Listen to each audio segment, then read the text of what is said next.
Assalamualaikum warahmatullahi wabarakatuh. Shalom, Om Swastiastu, Namo Buddhaya, Salam Kebajikan.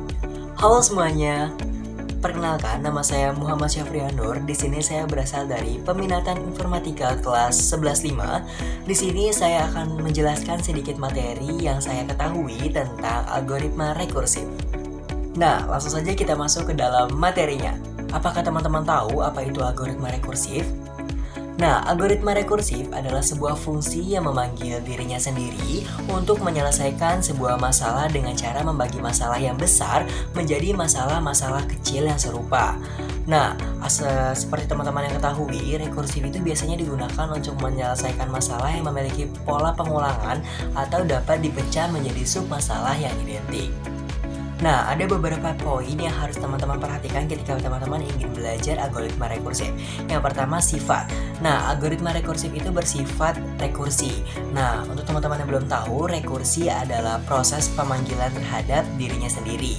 Nah, syarat untuk melakukan rekursi ini adalah rekursi hanya dapat memanggil void dan juga fungsi.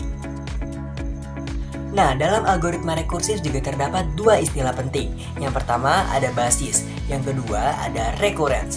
Nah, buat yang belum tahu, basis adalah kondisi yang membuat proses rekursif berhenti. Nah, sedangkan recurrence itu adalah seperti perintah untuk memanggil algoritma rekursif itu sendiri. Nah, pada dasarnya fungsi rekursif memiliki dua bagian utama. Yang pertama, kondisi dasar atau base case. Nah, bagian ini adalah syarat agar rekursi itu berhenti. Tanpa kondisi dasar ini, fungsi akan terus memanggil dirinya sendiri tanpa henti dan menyebabkan error tentunya. Nah, yang kedua itu ada panggilan rekursif atau recursive call. Nah, panggilan rekursif adalah bagian di mana proses memanggil dirinya sendiri dengan parameter atau input yang lebih kecil atau lebih sederhana dari input yang awal. Nah, panggilan rekursif ini tuh menggerakkan fungsi menuju kondisi dasar dari suatu pemrograman tersebut. Nah, teman-teman penasaran gak sih bagaimana cara kerja rekursi itu sendiri? Yang pertama, fungsi rekursif dimulai dengan menerima input awal. Yang kedua, fungsi kemudian mengecek apakah kondisi dasar terpenuhi atau tidak. Jika terpenuhi, maka fungsi berhenti dan mengembalikan hasil. Dan jika tidak terpenuhi, fungsi akan memanggil dirinya sendiri dengan input yang lebih sederhana yang mendekatkan solusi pada kondisi dasar. Nah, yang ketiga, proses ini berulang sampai mencapai kondisi dasar. Kemudian hasil dihitung dan dikembalikan ke panggilan sebelumnya sampai ke panggilan awal. Nah, di sini kita akan mulai masuk ke contoh dari rekursi itu sendiri melalui faktorial.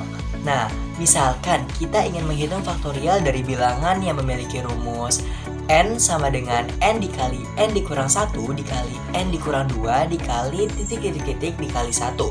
Nah, untuk menghitung faktorial menggunakan fungsi rekursif, kita bisa membuat logika sebagai berikut.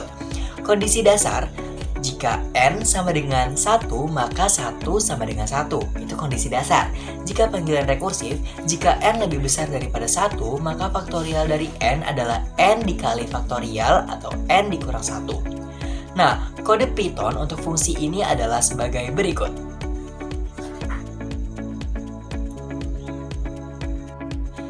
Jika kita memanggil faktorial 5, proses yang terjadi adalah faktorial 5 sama dengan 5 kali faktorial 4. Nah, begitupun seterusnya.